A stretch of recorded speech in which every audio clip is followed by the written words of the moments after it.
Hi everyone, welcome to Sidhu Study Circle. I am Sidhu, Faculty of Aptitude and Mental Ability. So friends, మీరందరూ కూడా group 4th examination అయితే రాయడం జరిగింది. So చాలామంది విద్యార్థులు ఒక డిసప్పాయింటెడ్ మోడ్లో ఉండడం జరిగింది. ఎందుకనంటే గ్రూప్ 4th ఎగ్జామినేషన్ పేపర్ అనేటువంటిది చాలా హార్డ్గా వచ్చింది అన్నట్టుగా వాళ్ళు ఫీల్ అవుతూ ఉన్నారు. వాస్తవానికి హార్డ్గానే వచ్చింది. ఎందుకనంటే ఇక్కడ మీరు డిస్ప్లేలో చూడొచ్చు, గ్రూప్ 4th పేపర్ ఇంత కఠినమా అని చెప్పి. సో అంటే హార్డ్ ఇన్ ది సెన్స్ ఏంటి అంటే జనరల్గా మనకు పేపర్ 1 పేపర్ 2 అనేటువంటిది రెండు ఉన్నాయి. సో ప్రతిదానికి కూడా 150 క్వశ్చన్స్ ఉన్నాయి, 150 మార్క్సే. అయితే అన్ఫార్చునేట్లీ ఏంటి అంటే క్వశ్చన్స్ అన్నీ కూడా అప్లికేషన్ ఓరియంటేషన్లో అడగడం, మనం చదువుకున్నటువంటి టాపిక్ కాకుండా అప్లికేషన్ ఓరియంటేషన్లో క్వశ్చన్స్ అడగడం వలన చాలా వరకు టైం టేకింగ్ అయినాయి. అంటే ఇఫ్ ఇన్ కేస్ టైం ఉంటే కనుక చాలా వరకు ఆన్సర్లు చేసేవాళ్ళేమో. కొన్ని క్వశ్చన్స్ అయితే టైం ఉన్నా కూడా ఆ పీరియడ్ ఆఫ్ టైంలో కూడా మనం ఆన్సర్లు చేయలేనటువంటి పరిస్థితి. సో కాబట్టి ఇదే విషయం గురించి నేను ఈ వీడియోలో ప్రస్తావించేటువంటి ప్రయత్నం చేస్తాను. సో చాలామంది ఒక రకమైనటువంటి డిప్రెషన్గానో, భయంగానో, టెన్షన్నో సో చాలామంది వెలిపుచ్చడం జరుగుతూ ఉన్నది. నేను మన యొక్క కమ్యూనిటీ ట్యాబ్లో కూడా పోల్ నిర్వహించడం జరిగింది. సో దాని తర్వాత మనం ఓపెన్ కట్ ఆఫ్ అనేటువంటిది ఏ విధంగా ఉండొచ్చు. ఇది డిస్ట్రిక్ట్ వైజ్ పోస్టులు అండి. ఇది అందరికీ ఒక విధంగా ఉంటుందనేటువంటిది లేదు. సో ఒక్కొక్క డిస్ట్రిక్ట్స్కి ఒక విధంగా వేరీ అవుతూ ఉంటుంది. ఓపెన్ కట్ ఆఫే 180, 170 ఉంటే నెక్స్ట్ నార్మల్గా రిజర్వేషన్ కట్ ఆఫ్ ఇంకా తగ్గేటువంటి అవకాశం ఉంది. అయితే మనకు అఫీషియల్ కీ వచ్చిన తర్వాతనే మనం ఫైనల్ కట్ ఆఫ్ అనేటువంటిది ఏ విధంగా ఉండొచ్చు అనేటువంటిది అయితే చెప్పొచ్చు. సరే, కట్ ఆఫ్స్ గురించి మనం మాట్లాడుకునేటువంటి ప్రయత్నం చేద్దాం. సో ముందుగా మనం పేపర్ అనాలిసిస్ చేసేటువంటి ప్రయత్నం చేద్దాం. ఎందుకంటే చాలా వరకు పేపర్ 2 అనేటువంటిది చాలా టఫ్గా ఉందని, సో పేపర్ 1 అనేది కొంచెం ఈజీగా ఉందని చెప్తా ఉన్నారు. కానీ వాస్తవానికి పేపర్ 1 కూడా కొంచెం టఫ్గానే ఉంది. కంపేర్ టు ది పేపర్ 2తో చేసినప్పుడు మాత్రం పేపర్ 1 అనేటువంటిది ఈజీ అని చెప్తా ఉన్నారు. సో కొంతమంది ఏమో జెన్యున్గా కొన్ని మార్కులు చెప్తా ఉన్నారు. సార్ నాకు 140 వస్తున్నాయి, 160 వస్తున్నాయి, 140 నెక్స్ట్ 150 ఈ మధ్యలోనే ఉంటున్నాయి సార్, 180 అంటే చాలా కష్టంగానే ఉంది అని చాలామంది చెప్తా ఉన్నారు. సో మేబీ 1 or 2% మాత్రమే మనకు 180, 190 స్కోర్ చేయడానికి అయితే అవకాశం ఉండొచ్చు ఈ పేపర్లలో. సో రిమైనింగ్ మనకు ఆల్మోస్ట్ 160, 180 మధ్యలోనే, ఇంకా కుదిరితే 160 బిలోనే చాలామంది వ్యక్తులుగా చాలామంది విద్యార్థులు ఉన్నట్టుగా తెలుస్తూ ఉంది. సరే, ఓకే, ఒకసారి చూద్దాం. సో పేపర్ అనాలిసిస్లో భాగంగా ఒకసారి మనం అబ్జర్వ్ చేస్తే కనుక ఇది మనకు జనరల్ నాలెడ్జ్కి సంబంధించినటువంటిది. సో ఒకసారి చూడండి, ఈ సోర్స్ అనేటువంటిది, ఈ మార్క్స్, ఈ సోర్స్ అనేటువంటిది నేను ఒక మిత్రుల నుంచి సేకరించినటువంటిది. ఒకసారి ఎందుకంటే జనరల్ స్టడీస్ ఫ్యాకల్టీస్ చాలామంది ఉన్నారు అండ్ మన స్టూడెంట్స్ కూడా చాలామంది ఉన్నారు. సో వాళ్ళు చెప్పినటువంటి విధంగా సో ఇక్కడ ఒకసారి మనకు మొత్తంగా 11 టాపిక్స్ ఉన్నాయి. ఈ 11 టాపిక్స్లో నేను ఏదైతే ఎల్లో కలర్లో మీకు మార్కౌట్ చేశానో వాటి మీద కొంచెం ప్రశ్నలు ఈజీగా వచ్చినాయి అన్నట్టుగా, సో రిమైనింగ్ కొంచెం టఫ్గా అడిగినట్టుగా చాలామంది స్టూడెంట్స్ కానీ నెక్స్ట్ నాతోటి సబ్జెక్ట్ ఎక్స్పర్ట్స్ కొంతమంది ఉంటే వాళ్ళు చెప్పడం జరిగింది. సో మీరు ఇక్కడ చూడొచ్చు, కరెంట్ అఫైర్స్ నుంచి వచ్చినటువంటి marks, current affairs and international relations నుంచి 26 మార్క్స్ వచ్చినట్టుగా, నెక్స్ట్ ఈ జనరల్ సైన్స్లో నుంచి డైలీ లైఫ్లో మనకు 14 మార్క్స్ వస్తున్నట్టుగా, నెక్స్ట్ ఎన్విరాన్మెంటల్కి సంబంధించినటువంటిది 12 మార్క్స్, నెక్స్ట్ ఇది Indian, next Telangana economy plus జాగ్రఫీకి సంబంధించినటువంటిది 23 మార్క్స్ వస్తున్నట్టుగా. సో రిమైనింగ్ ఇంకా పాలిటిక్స్ సంబంధించినటువంటిది, తెలంగాణ అంశాలకు సంబంధించినటువంటిది, తెలంగాణ మూమెంటు, కల్చరు, నెక్స్ట్ ఇది పాలిటిక్స్ సంబంధించినటువంటిది, ఇవి 23 + 14 + 25. సో ఇవన్నీ మార్క్స్ అనేటువంటి ఎల్లో కలర్లో నేను ఏదైతే డిస్ప్లేలో చూపిస్తున్నానో ఏవేవి అంటే మనకు 6th నుంచి 10th వరకు ఉన్నటువంటి టాపిక్స్లో కొంచెం ఈజీగా ఉన్నాయి అన్నట్టుగా చెప్తా ఉన్నారు. ఇక రిమైనింగ్ అయితే వీటిలో కూడా హార్డ్గానే ఉన్నాయి. సో అయితే ఈజీగా ఉన్నాయంటే అన్ని క్వశ్చన్స్ ఈజీగా ఉన్నట్టు కాదు. పాలిటీ తీసుకుంటే పాలిటీలో అన్ని క్వశ్చన్స్ ఏమి ఈజీగా లేవు. కొన్ని క్వశ్చన్స్ అయితే ఈజీగా ఉన్నాయి, కొన్ని క్వశ్చన్స్ అనేటువంటిది కూడా అనలిటికల్గా క్యాల్కులేటెడ్గా ఉన్నటువంటి అవకాశం అయితే ఉంది. సరే, ఇది general studies point of view కాబట్టి మీకే నాకంటే ఎక్కువ తెలుసు. సో ఈ పేపర్ గురించి అయితే నేను ఇంతకంటే ఎక్కువ చెప్పలేను. ఎందుకంటే ఈ పేపర్ కూడా చాలా వరకు above medium, so above average అని చెప్పాలి. అంటే హార్డ్ ఇన్ ది సెన్స్ ఏంటంటే ఖచ్చితంగా 100కి 100% ఎవరు కూడా ఆన్సర్ చేయలేరు. సో అందులో మిగతా వాళ్ళు ఏ విధంగా అయితే చేస్తున్నారో మనం కూడా ఆ విధంగానే చేసినామనేటువంటి ఒక పాజిటివ్ మెంటాలిటీతో ఉండేటువంటి ప్రయత్నం చేయండి. ఎగ్జామ్ ఆల్రెడీ అయిపోయింది. సో దీని మీద చాలా వరకు స్టూడెంట్స్ లోపల కూడా ఒక రకమైనటువంటి ఫ్రస్ట్రేషన్, డిసప్పాయింటెడ్ తోటి వీళ్ళు ఇంకా కింద కామెంట్స్లలో వాళ్ళ యొక్క బాధను వ్యక్తపరచడానికి బదులుగా ఫ్రస్ట్రేషన్గా ఫీల్ అవుతూ ఉన్నారు. ఎందుకంటే ఆల్మోస్ట్ సపోజ్ ఒకవేళ పేపర్ 1 బాగా చదివేటువంటి విద్యార్థులు ఉంటే వాళ్ళు ఒక 150కి 120, 130 టార్గెట్ పెట్టుకుని ఉండొచ్చు. అయితే వాళ్ళకు మార్క్స్ అనేటువంటిది 70, 80, 90 మార్క్స్లనే రావచ్చు.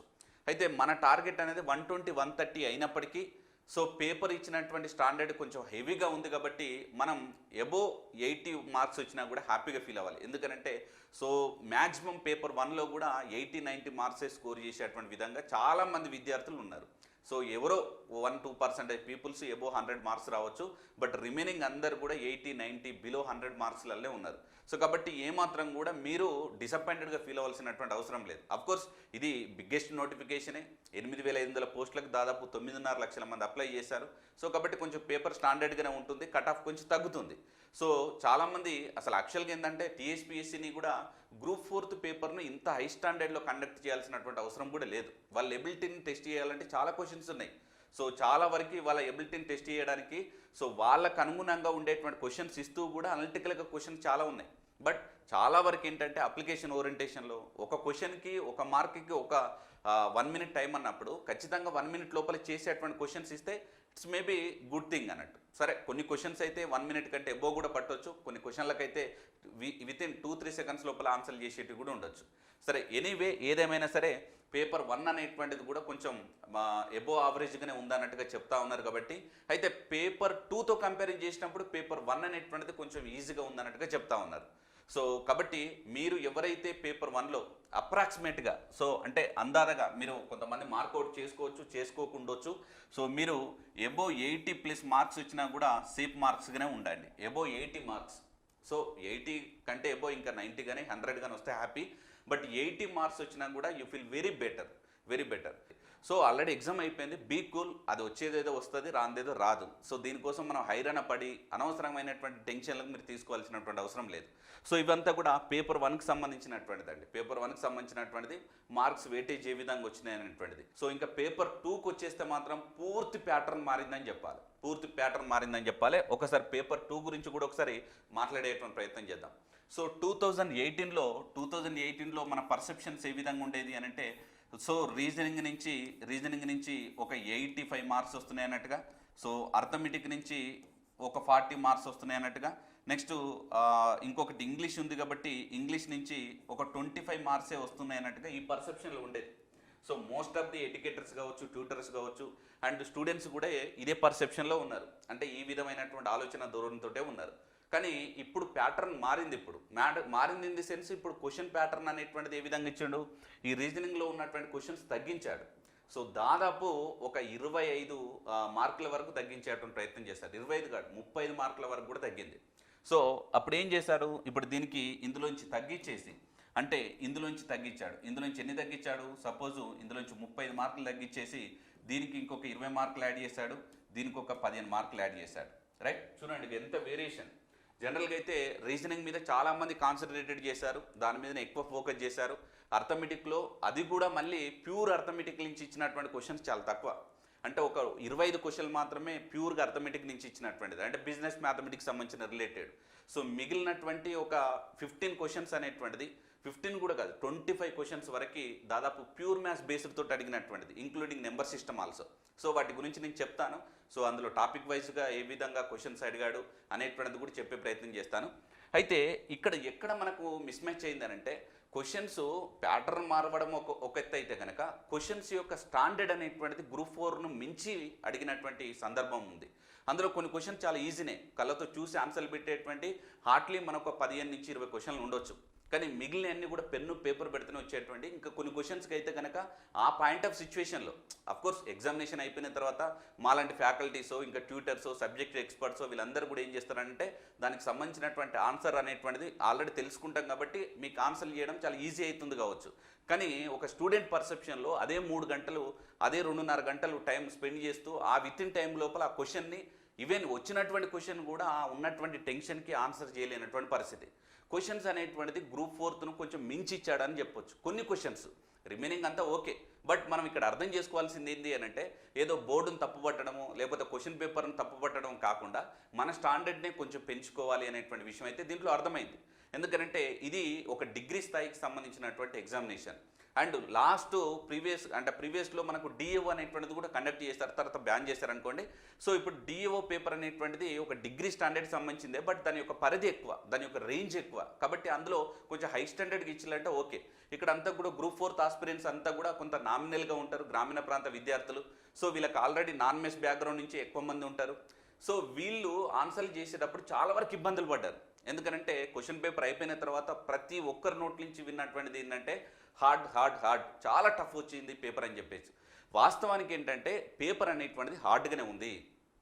యాజ్ ఏ సబ్జెక్ట్ ఎక్స్పర్ట్స్ కూడా మనం ఏం డిస్కస్ చేయాలి అని అంటే కొంచెం పేపర్ని స్టూడెంట్ పర్సెప్షన్లో ఆలోచించాలి. అంటే మనం కొన్ని క్వశ్చన్స్కి ఆన్సర్ చేయొచ్చు, ఆల్మోస్ట్ ఒక 50 to 60 క్వశ్చన్స్కి ఈజీగా ఆన్సర్ చేయొచ్చు.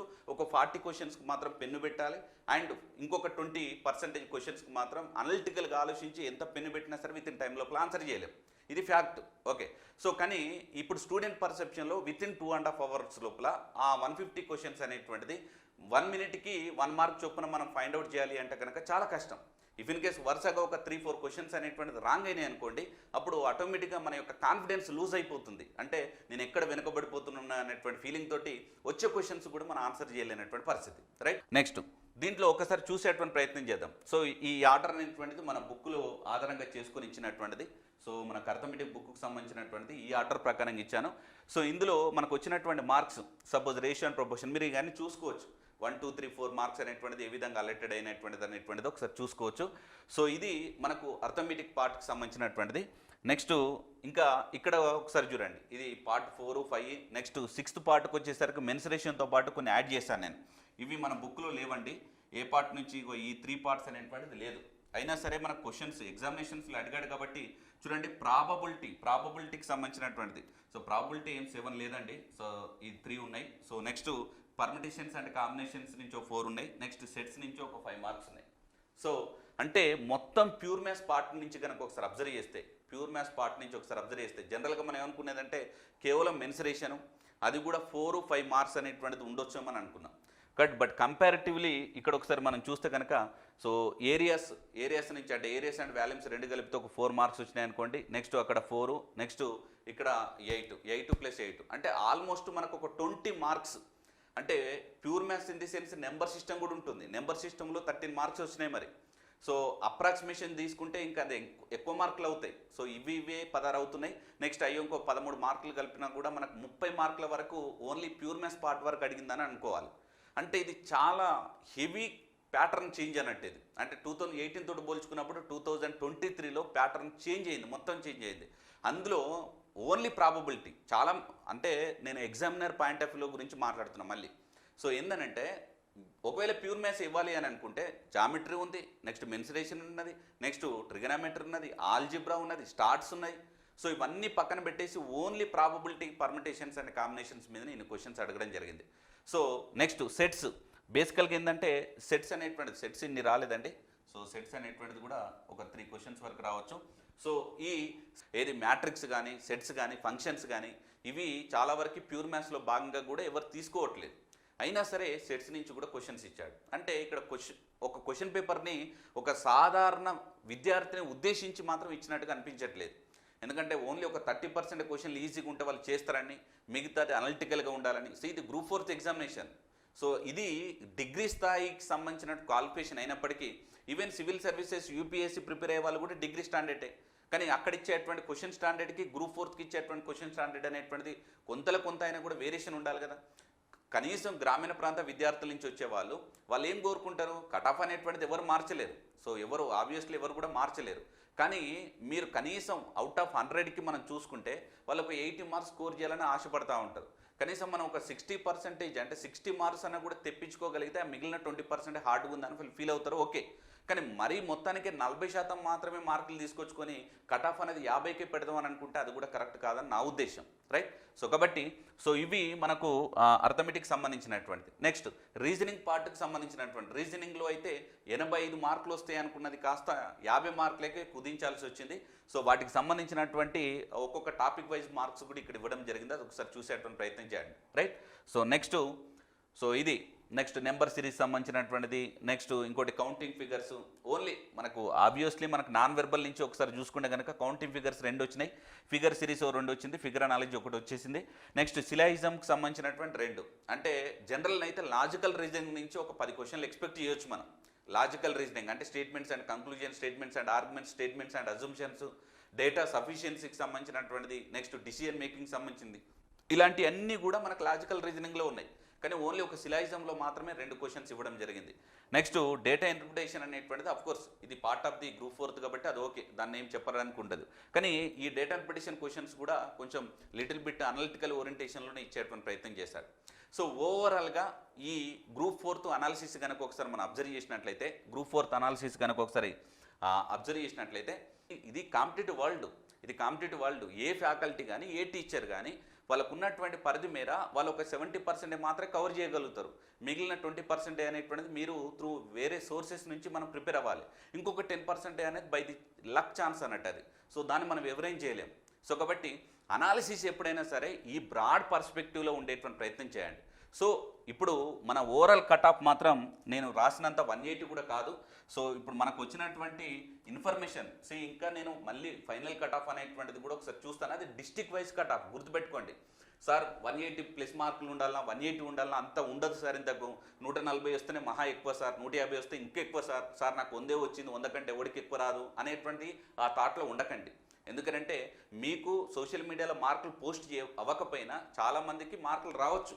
ఉన్న పోస్టులు ఎన్ని ఉంటాయండి, డిస్టిక్లు ఎన్ని ఉన్నాయి, అప్రాక్సిమేషన్గా కొన్నిట్లలో 100 ఉన్నాయి, కొంత 100 కంటే తక్కువనే ఉన్నాయి. సో కాబట్టి ఇట్లా కంపేరింగ్ చేసినప్పుడు ఏంటి, ఎవరో ఒకరు టాపర్లు ఉండి ఉంటారు. సో కాబట్టి ఇప్పుడైతే ఓపెన్ కేటగిరీ అనేటువంటిది సో కట్ ఆఫ్ అనేటువంటిది ఒక 170 వరకు ఉండొచ్చండి, ప్లస్ ఆర్ మైనస్. దీని ప్రకారంగా మీరు ఏదైనా తీసుకోండి. కానీ ఓపెన్ కట్ ఆఫ్ మాత్రం నేను వేసినటువంటి అంచనా ప్రకారంగా ఒక 170 ఉండొచ్చు. అన్ని డిస్టిక్లకు ఒక 10 అటు ఇటుగా కావచ్చు, రైట్, చాలా వరకు. ఇక అంతకంటే తక్కువ ఉంటే కనుక ఇంకా వాళ్ళు ఇంకా సేఫ్ సైడ్లో ఉన్నట్టుగానే మనం అర్థం చేసుకోవాలి. ఓకేనా. నెక్స్ట్ కీ పేపర్కి సంబంధించినటువంటిది నేను పీడిఎఫ్ ఇచ్చేటువంటి ప్రయత్నం చేస్తాను. ఎందుకంటే ఈ 2-3 డేస్ నేను దాదాపు ఒక 2 నెలల పాటు ఈ గ్రూప్ 4 క్రాష్ కోర్స్ సంబంధించినటువంటిదే. సో మార్నింగ్ ఈవినింగ్ తీసుకోవడం జరిగింది. సో ఇప్పుడు నేను కొంచెం రిలాక్స్డ్ మోడ్లో ఉన్నాను. నేను ఈరోజే రావడం జరిగింది. నెక్స్ట్ వీలైతే దీనికి సంబంధించినటువంటిది పీడిఎఫ్ ఇస్తాను. ఇంకా టైం దొరికితే నేను తీసుకొచ్చేటువంటి ప్రయత్నం చేస్తాను, వీడియో రూపకంగా తీసుకొచ్చే ప్రయత్నం కూడా చేస్తాను, రైట్. సో అయితే మీ యొక్క రివ్యూస్ కానీ కామెంట్స్ కానీ, ఓకేనా. సో చాలామంది రివ్యూస్ అని అంటే మీకున్నటువంటి మీ మార్క్స్ లిస్టు ఆల్రెడీ మీరు చేశారు. బట్ ఈ వీడియో తర్వాత మీకు వచ్చేటువంటి మార్క్స్ ఏ విధంగా ఉంటున్నాయి, సో మీరు కట్ ఆఫ్లో ఉంటున్నారా ఉండట్లేదా. కట్ ఆఫ్ అంటే బాగా గుర్తుపెట్టుకోండి, మళ్ళీ చెప్తున్నాను, కట్ ఆఫ్ అంటే 170, 180 మాత్రమే కట్ ఆఫ్ కాదు, రైట్. 150 కూడా కొన్ని డిస్ట్రిక్ట్లలో రావచ్చు. ఓపెన్ కట్ ఆఫే 150 వస్తుంది అని అంటే బీసీ, ఎస్సీ, ఎస్టీ వాళ్ళకి 130, 140 వచ్చినా కూడా జాబులు రావచ్చు. ఎందుకంటే పేపర్ స్టాండర్డ్ ఆ విధంగా ఉంది. నెక్స్ట్ వేరే వాళ్ళ గురించి అసలే ఆలోచించొద్దు. వే ఆఫ్ పర్సెప్షన్ చెప్తున్నాను నేను. క్వశ్చన్ పేపర్ హార్డ్ వచ్చింది, నీతో పాటు పక్కోడికి కూడా హార్డ్ వచ్చింది, అందరికి కూడా హార్డే వచ్చింది. కాబట్టి కొంతమంది ఏదో ఈజీ వచ్చిందని చెప్పినంత మాత్రాల నా ఒక్కడికే హార్డ్ వచ్చింది అనేటువంటి ఫీలింగ్లో ఉండకండి. అదే సబ్జెక్ట్ ఎక్స్పర్ట్స్గా మ్యాథ్స్ పేపర్, ఎస్పెషల్లీ పేపర్ 2 అనేటువంటిది చాలా వరకు గ్రూప్ 4 మించి ఇచ్చాడు. టైం టేకింగ్ ఇచ్చాడు, అప్లికేషన్ ఓరియంటేషన్లో ఇచ్చాడు. ఆ సందర్భంలో వాళ్ళు ఎగ్జామ్ రాసేటువంటి స్టూడెంట్ పర్సెప్షన్లో మాట్లాడితే కనుక హార్ట్లీగా అవుట్ ఆఫ్ 150కి కనీసం 120 క్వశ్చన్లు మన కళ్ళతో కూడా చూసేటువంటి పరిస్థితి లేదు. ఇంకా ఆన్సర్లు చేసినంటే ఇక చాలా కష్టం. ఇందులో ఓన్లీ ఒక పాజిటివ్ థింగ్ ఏంటంటే ఆ ఇంగ్లీష్లో 40 మార్కులు అనేటువంటిది కొంచెం ఈజీగా ఇవ్వడం జరిగింది. అందరూ కూడా ఆన్సర్లు చేయడానికైతే చేశారని నేను అనుకుంటున్నాను. సో పేపర్ 2లో మనం అప్రాక్సిమేషన్గా తీసుకుంటే, యావరేజ్గా తీసుకుంటే ఒక 70+ మార్క్స్ అనేటువంటిది గుడ్ స్కోర్కి చెప్పొచ్చు, చాలా గుడ్ స్కోర్. 70+ మార్క్స్ అనేటువంటిది. ఎందుకంటే ఇప్పుడు క్వశ్చన్లకు ఆన్సర్లు తెలిస్తే మనకి ఈజీ అనిపిస్తుంది, కానీ మీరు ఎగ్జామ్ రాసినప్పుడు ఏ విధంగా ఉండేది సిచ్యువేషన్. సో కాబట్టి అప్పుడు వచ్చినటువంటి క్వశ్చన్స్ కూడా రానటువంటి పరిస్థితిలో ఉండేది. మనం కాంపిటేటివ్ వరల్డ్లో ఉన్నాం. ఏ ఫ్యాకల్టీ కానీ, ఏ ఇన్స్టిట్యూట్ కానీ, ఏ కోర్సు కానీ, ఏ బుక్ కానీ 100% సాటిస్ఫై చేయదు. సో అది మనం కొంచెం బ్రాడ్ పర్స్పెక్టివ్ ఉంటేనే అర్థమవుతుంది. నీకు 140, 150, 160 మార్కులు వచ్చినా కూడా నువ్వు సేఫ్గానే ఉన్నట్టు. మీ డిస్టిక్లో ఉన్నటువంటి పోస్టులను బట్టి మీరు ఒకసారి కంపేరింగ్ చేసుకోండి. ఒకవేళ పోస్టులు ఎక్కువ ఉన్నాయి అనుకున్నప్పుడు కొంచెం సేఫ్ సైడ్లో ఉంటావు. పోస్టులు తక్కువ ఉన్నాయంటే మాత్రం మీకు మినిమంగా 160+ మార్కులు వస్తే మీరు సేఫ్ జోన్లో ఉన్నట్టు, లేకపోతే కొంచెం కష్టంగా ఉన్నట్టు, రైట్? సో ఇది వీటికి సంబంధించినటువంటిది. అండ్ దీనికి సంబంధించినటువంటి పీడిఎఫ్ కూడా మన టెలిగ్రామ్ గ్రూప్లో కూడా ఇచ్చేటువంటి ప్రయత్నం చేస్తాను. ఈ మార్క్స్ సంబంధించినటువంటిది ఏ టాపిక్ నుంచి ఏ విధంగా వచ్చినాయి అనేటువంటిది, ఓకేనా? సో డెఫినెట్లీ మీరందరూ కూడా సో టెన్షన్ పడకుండా సో ఫర్దర్గా వచ్చేటువంటి ఎగ్జామినేషన్స్కు ప్రిపేర్ అవ్వండి, లేకపోతే రిలాక్స్డ్ మోడ్లో ఉండేటువంటి ప్రయత్నం చేయండి. అనవసరంగా సోషల్ మీడియాలో ఉండి మీ టైంను వేస్ట్ చేసుకునేటువంటి ప్రయత్నం అయితే చేయకండి, రైట్? సో ఒక్కసారి మీరు అఫీషియల్ కీ వచ్చేంతవరకు వెయిట్ చేయండి. దాని తర్వాతనే కట్ ఆఫ్స్ అనేటువంటిది ఏ విధంగా వేరీ అవుతున్నాయటువంటి చూసేటువంటి ప్రయత్నం చేస్తాను. సో ఈ వీడియో ఒకవేళ మీకు నచ్చితే మిగతా మీ ఫ్రెండ్స్ అందరూ కూడా షేర్ చేయండి. మన సిద్ధు స్టడీ సర్కిల్ యూట్యూబ్ ఛానల్ని సబ్స్క్రైబ్ చేసుకోండి.